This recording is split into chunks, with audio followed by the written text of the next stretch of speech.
پہلی تو جو معروف آیات ہیں جو روزے سے متعلق ہیں، آیت نمبر 183 اور 184۔ اللہ تعالیٰ فرماتا ہے یا ایھا الذین آمنوا، اے ایمان والو، کتب علیکم الصیام، فرض کیے گئے تم پر روزے،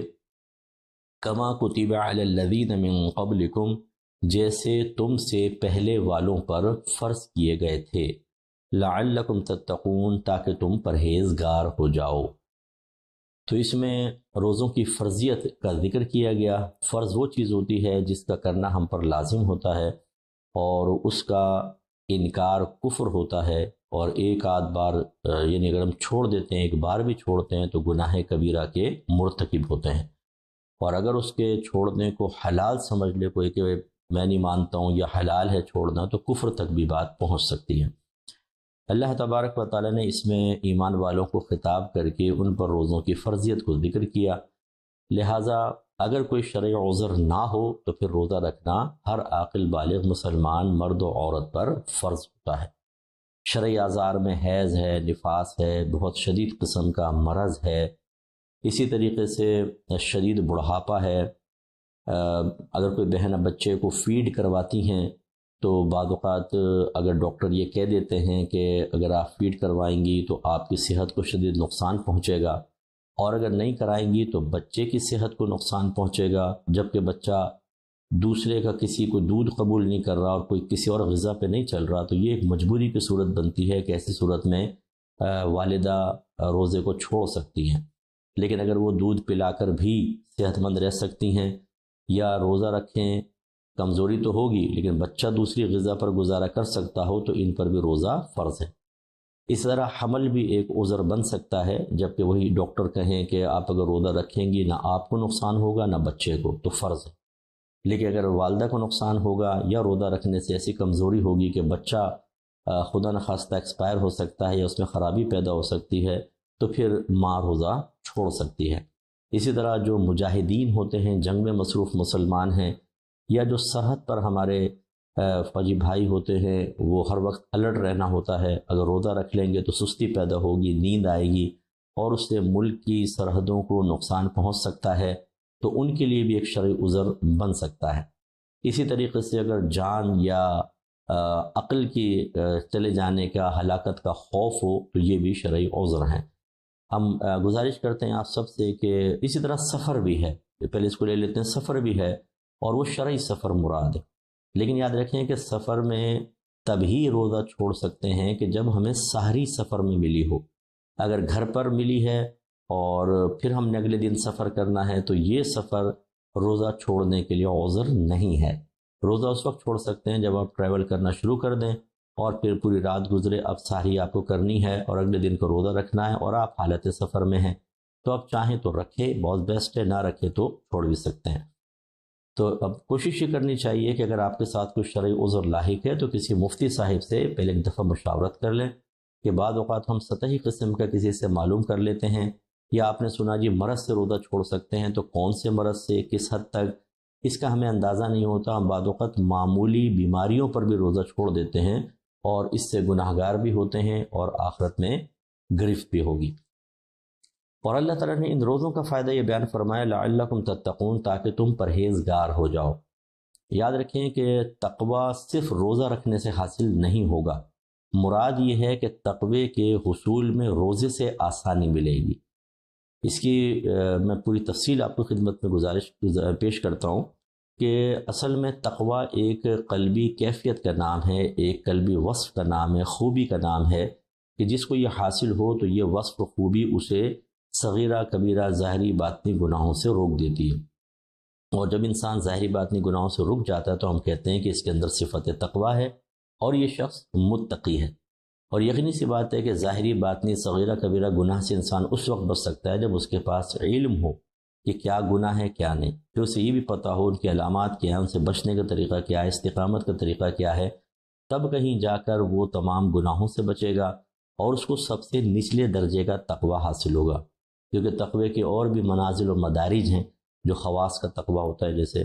تو کم از کم عوامی تقوی یہ ہے کہ ہر قسم کے صغیرہ کبیرہ ظاہری باطنی گناہ سے انسان اپنے آپ کو بچائے۔ فی زمان اگر یہ تقوی بھی حاصل ہو جائے تو بہت بڑی بات ہے۔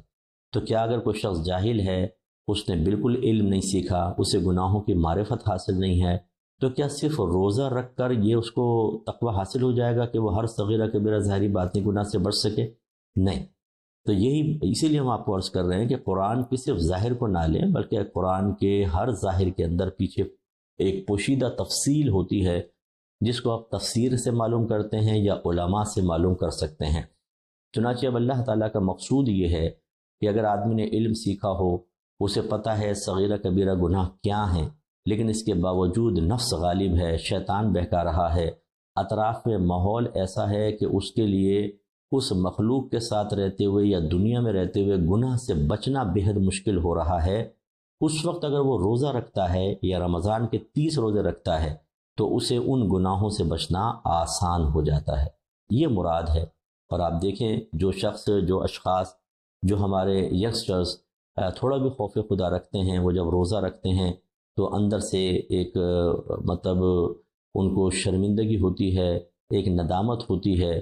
اگر وہ خطا کی طرف بڑھیں کہ یار روزہ رکھا ہوا یہ نہیں کرنا چاہیے۔ اسی طرح رمضان کا احترام اسے روزہ کھولنے کے بعد بھی گناہ سے روکتا ہے، اور شیاطین ویسے بند ہوتے ہیں، تو پھر انسان کے لیے گناہ سے بچنا آسان سے آسان تر ہوتا چلا جاتا ہے۔ تو اس چیز کو سمجھیے، لہذا اب آیت پہ کوئی اعتراض نہیں رہے گا کہ کوئی شخص یہ کہے کہ جی ہم نے تو عرصے دراز سے روزے رکھے ہیں لیکن ہمیں تو تقوی حاصل نہیں، ہم تو صغیرہ کبیرہ ظاہری باطنی گناہوں میں ملوث ہیں۔ بھئی یہ اس وجہ سے آپ ملوث ہیں کہ آپ نے علم نہیں سیکھا۔ سب سے پہلے تو آپ کو گناہوں کی معرفت ہونی چاہیے تھی، اب دوسرا سٹیپ تھا ان سے بچنا، اپنے آپ کو ان گناہوں کے ارتکاب سے روکنا، اور اس کے لیے معاون پھر روزے ہوتے ہیں۔ آگے اللہ نے ارشاد فرمایا ایام معدودات، یہ گنتی کے چند دن ہیں، یعنی کوئی بہت زیادہ تمہیں پورے سال روزے کو ہی رکھنا ہے۔ حالانکہ نبی کریم صلی اللہ علیہ وسلم فرماتے ہیں کہ اگر میری امت جانتی کہ رمضان میں کیا ہے تو وہ تمنا کرتی کہ پورا سال ہی رمضان ہوتا، یعنی پورے سال کے روزے فرض ہوتے۔ اتنی اس میں ان میں برکات اللہ نے رکھی ہیں، طبی لحاظ سے، صحت کے اعتبار سے، دنیاوی لحاظ سے اور اخروی لحاظ سے۔ اور اللہ نے ہم پہ بڑا کرم فرمایا کہ پورے سال نہیں بلکہ صرف 30 دن یا 29 دن ہمیں روزے رکھنے ہیں، اور بہت ہی مختصر وقت میں ہمیں کھانا پینا اور جسمانی تعلق سے دور رہنا ہے، تھوڑا محتاط زندگی گزارنی ہے بس، اور اتنا انعام۔ تو اس لیے اللہ نے فرمایا یہ چند دن ہیں۔ فمن کان منکم مریضا، پھر جو تم میں سے کوئی مریض ہو، او علی سفر، یا وہ سفر پر ہو، وعدۃ من ایام اخر، تو پھر دوسرے دنوں میں گنتی پوری کرنا ہے، یعنی پھر آپ سفر میں روزہ چھوڑ سکتے ہیں۔ اگر حالت مرض بہت شدید ہے، روزہ رکھنا شدید باعث سے تکلیف ہے، مرض بڑھ جائے گا، دیر میں ٹھیک ہوگا، تو انسان وقتی طور پہ روزے چھوڑ دے، اور دوسرے دنوں میں یعنی رمضان کے بعد آئندہ زندگی میں جتنی جلدی ممکن ہو سکے اس کی قضا ادا کر لے۔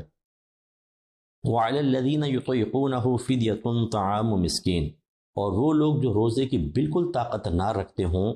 ان پر ایک مسکین کو کھانا کھلانے کا فدیہ، کھانا کھلانے کی صورت میں فدیہ لازم ہے۔ یاد رکھیں کہ اگر کوئی وقتی طور پہ روزہ نہیں رکھ سکتا لیکن آئندہ زندگی میں صحت کی امید ہے تو فدیہ کافی نہیں ہوگا، اسے آئندہ صحت کا انتظار کرنا ہوگا، جب صحت مند ہو جائے تو قضا ہی کرنی ہوگی۔ ہاں اگر کوئی ایسا ہے کہ ڈاکٹر کہتے ہیں کہ اب آپ کبھی روزہ نہیں رکھ سکتے کیونکہ ایسی حالت ہے کہ ابھی رکھیں یا بعد میں یہ بیماری دائمی ہے، آپ نہیں رکھ سکیں گے، ایسے شیخ فانی ہوں، کوئی بہت ہی بوڑھے شخص ہیں کہ اب وہ نقاہت بہت ہے، کمزوری بہت ہے، نہ ابھی روزہ رکھ سکتے ہیں نہ آئندہ امید ہے، تو وہ پھر روزے کا فدیہ دے سکتے ہیں۔ اور یہ جو طعام و مسکین بیان فرمائے، اس کو آسان الفاظ میں سمجھ لیں کہ ایک صدقہ فطر کی مقدار ہمیں صدقہ کرنا ہوتا ہے، وہ ایک روزے کا فدیہ بن جاتا ہے، جو آج کل 200 روپے تقریباً بنتے ہیں، تو پورے روزوں کا حساب کر کے وہ فدیہ دے سکتے ہیں۔ اور یہ وہیں دے سکتے ہیں جہاں زکوٰۃ دے سکتے ہیں۔ جتنے بھی صدقات واجبہ ہوتے ہیں، چاہے وہ زکوٰۃ کی صورت میں ہوں، فدیے کی صورت میں ہوں، کفارے کی صورت میں ہوں، منت مانی تھی اس کی صورت میں ہوں، ان کا مصرف مخصوص ہوتے ہیں۔ جو زکوٰۃ کے ہوتے ہیں وہ آپ ملاحظہ کر سکتے ہیں، چاہیں تو یوٹیوب پہ جا کے لکھیے گا زکوٰۃ کا بیان بائی مفتی اکمل، اس میں تفصیل آپ کو معلوم ہو جائے گی۔ لیکن اللہ تعالیٰ فرماتا ہے فَمَن تَطَوَّعَ خَيْرًا فَهُوَ خَيْرٌ لَهُ، پھر جو نیکی کرے تو اس کے لیے یہ بہتر ہے، یعنی جو روزے رکھے، دیگر چیزیں اس کے لیے بہتر ہے۔ اور سفر کے بارے میں خاص فرمایا وَأَن تَصُومُوا خَيْرٌ لَكُمْ إِن كُنتُمْ تَعْلَمُونَ، اور یہ کہ روزہ رکھنا بہتر ہے تمہارے لیے اگر تم علم رکھتے ہو۔ تو اگر کوئی حالت سفر میں ہے روزہ چھوڑ تو سکتا ہے، لیکن اگر آپ کا سفر بڑا آرام دہ ہے تو بہتر ہے کہ روزہ رکھ لیا جائے، چھوڑا نہ جائے۔